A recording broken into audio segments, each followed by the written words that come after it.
You were talking about burnout, and I'm sure whether you're in the 70 percentile or higher of people who are, really struggling, or even people who are, doing well, and then their life balance is just upside down. When a business owner is burned out, I already see it from how you speak. If there's someone who comes like you yourself as a business coach, reinvigorates them with new ideas, new strategic, clarities in regards to what they're missing in their business to be able to improve and potentially be able to step aside. But what do you say to a business owner that's burned out? When we wear our salesman's hats, we have to understand that people are motivated by both goals to be achieved that are very pleasant and pain to avoid that's very unpleasant.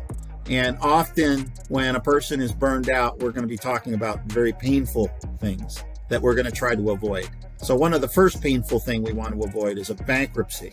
Another is a divorce and a bankruptcy.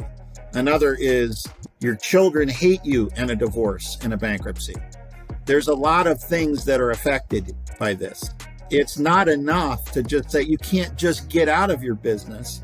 A lot of the guys are burned out, they're burned out because they don't own their business. Their business owns them. Their customers own them. They don't want to be the master juggler anymore. They're burned out and sick of it. Well, the first step they have to do is they have to fire themselves from entry-level jobs. And that involves doing something that they neglect to do and they should have done from day one, which is work on their business and not in it. And the task of working on the business is to do an organization chart of the business as it should be when you're finished with it. Now, Thomas Watson Sr. is quoted a lot in E-Myth Revisited, and it's a really good quote of this guy. He was the founder of IBM, which at the time Gerber wrote the E-Myth Revisited in 1984 was the largest business in the world, I think, or one of them. IBM was huge. And Thomas Watson Sr. said it's not enough to have a vision of what the company should look like when it's finished. You also have to know, how does that business have to act, look, and behave to become that way? And then the next thing you have to do is do that and start acting that way from day one. We wear suits and ties at Venable Consulting. Why?